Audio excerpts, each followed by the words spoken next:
Avant de commencer la vidéo, on va réexpliquer le concept pour les quelques personnes qui n'ont pas compris la dernière fois.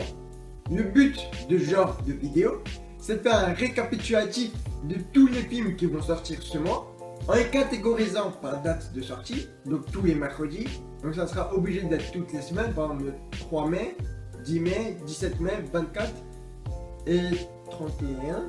Sauf qu'on va changer le format. À la place de juste mettre des affiches et de mettre quelques commentaires dessus, je vais pour chaque date dire les grosses sorties qui vont sortir et essayer de mettre quelques autres films qui ont une chance peut-être d'être vus et les mettre à l'avant. Voilà, à ma petite échelle. Comme ça, tu n'es pas obligé d'aller voir sur le site d'un cinéma ou sur Allociné ou je sais pas où quel film tu vas regarder. À chaque fois, tu vas faire un petit tour sur la vidéo du mois et tu sais quel film aller voir. Pour le 3 mai, on va voir Get Out, qui n'est pas une grosse sortie, j'ai ça du sens, où le film niveau production a coûté moins cher qu'Intouchable, qui à la base n'a pas coûté cher. C'est juste qu'ils ont eu une très bonne campagne promotionnelle, mais j'ai pas besoin de parler du film, je pense que tout le monde en a entendu parler, ou sait de quoi ça parle. Après, si tu veux rigoler un peu, il y a Braquage à l'ancienne, qui en gros, pour ceux qui savent pas, c'est un ancien trio de légendes, avec 3 légendes en tant qu'acteurs, qui sont à la retraite, mais qui vont recommencer leur activité, et du coup, ça va être très drôle. Et après, il y a Tunnel. Tunnel, j'en parle parce que c'est un film coréen, et en ce moment, dès qu'un film coréen il sort et qu'il est beau, t'en entends beaucoup parler sur les réseaux ou par les critiques, parce que c'est un film coréen, c'est un peu nouveau, et en ce moment, ça perce pas mal, et c'est un peu à la mode. J'essaierai d'aller voir si c'est dans les salles autour de chez moi, et partager mon avis sur ce film. Le 10 mai. Le 10 mai, on va voir la suite de Alien Prometheus, donc Alien Covenant. Pas besoin d'en parler, je pense que tout le monde connaît Alien, n'est-ce pas? Et de toute façon, de manière générale, je ne parlerai pas des grosses productions, que je pense que tout le monde est un peu au courant, ou a déjà vu un trailer sur Facebook, YouTube ou quoi. Par contre, les autres films qui vont sortir à côté, je pense qu'ils peuvent être pas mal. Par exemple, I Am Not Your Negro, qui est plus un documentaire qui est fait à partir d'écrits d'un noir à l'époque de la colonisation, il me semble, ou au début de l'esclavagisme, je ne sais plus. Bref, qui a l'air pas mal. Oui, par contre, ça va rester de manière brève. Donc même ceux que je vais mettre avant, j'en parlerai pas forcément beaucoup, pour ne pas faire de favoritisme, et pour que la vidéo reste courte.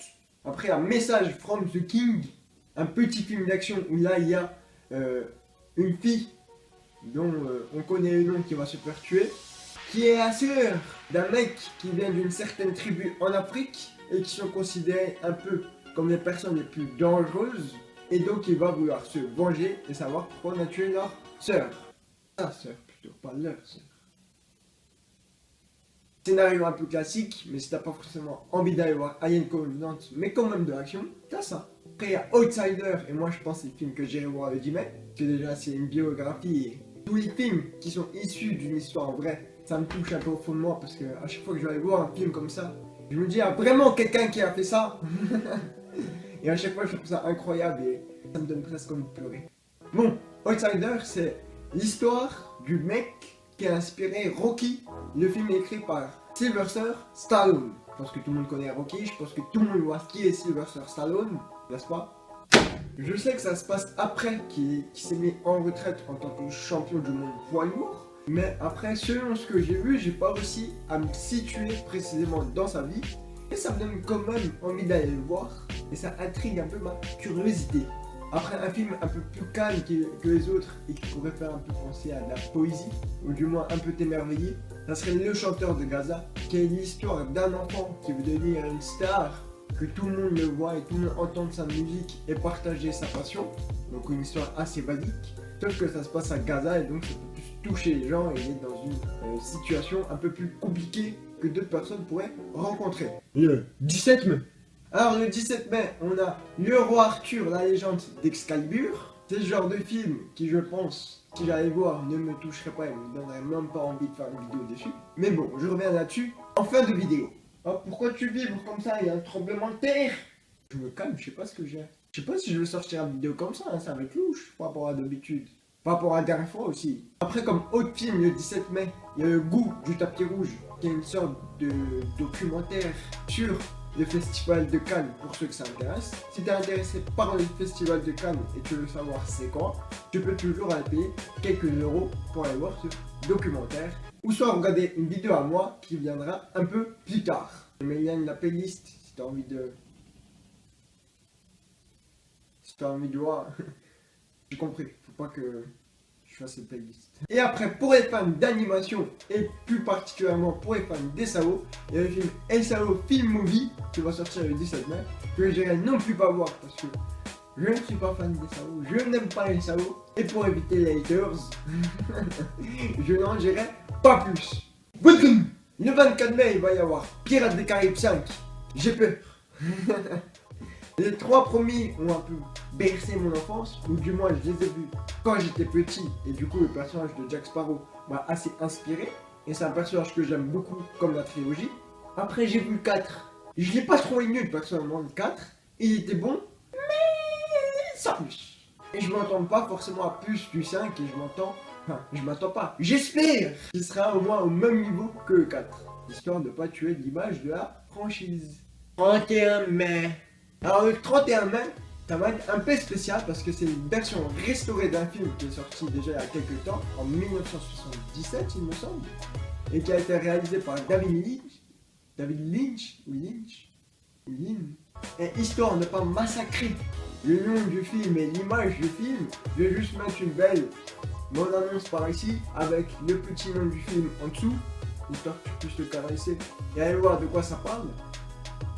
Je pense que c'est une bonne occasion pour les gens qui connaissent pas le film d'agrandir un peu leur culture, et pour ceux qui ont aimé le film, je pense que c'est juste une très bonne nouvelle parce qu'ils vont pouvoir le voir en HD. J'irai le voir s'il est dans les salles près de chez moi. Sur ce, abonne-toi pour rejoindre la famille et connaître les prochaines sorties. Bon, je vais faire clair. Depuis le début de la vidéo, j'ai envie de parler d'un sujet auquel je vais pouvoir m'ouvrir en cette fin de vidéo, ou cette outro si tu préfères, qui est à chaque fin de vidéo si t'étais pas au courant. Et ça fait que les cinémas me font chier. Non pas parce que j'aime pas les films ou les cinémas, mais c'est parce que les cinémas autour de chez moi ne diffusent que les grosses productions, et j'aimerais bien voir de plus petits films ou des films un peu moins mis sur le devant de la scène, être au moins présent dans la salle de cinéma, même s'ils font que 5 entrées. Bon, bien sûr, d'un côté rentabilité pour le cinéma, bah, c'est pas du tout rentable et ils perdent de l'argent. Et c'est pour ça que j'ai voulu changer un peu le format et que j'ai créé ce concept à la base. C'est pour essayer de mettre un peu les films de derrière en avant et espérer...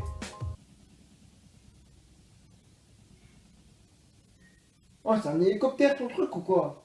Espérer donner envie à quelqu'un d'aller voir le film, et que cette personne en parle à quelqu'un d'autre, qui lui-même va en parler à quelqu'un d'autre, et etc. Et qu'on fasse un peu une chaîne, et qu'on réussisse à un peu mettre les films de derrière en avant, afin qu'ils puissent être projetés. Puisque moi, tous les films que là j'ai parlé et que j'aimerais aller voir, je suis sûr que la plupart ne sont même pas diffusés dans la salle à côté de chez moi. Et vu que j'ai pas forcément envie de parler de gros films ou aller voir de gros films, c'est pour ça que j'ai pas fait de review sur les Gardiens de la Galaxie, parce que j'avais juste pas envie d'aller voir le film. Et que je préfère que ça soit un moment un peu plus personnel que juste où je suis là à faire de la critique. Alors que concrètement, je ne suis pas de la critique. Je ferai une vidéo là-dessus aussi. Bref, tout ça pour dire que j'ai envie que ça soit d'autres films qui soient mis en avant et qui, je pense, feront plus vibrer le public et moi particulièrement.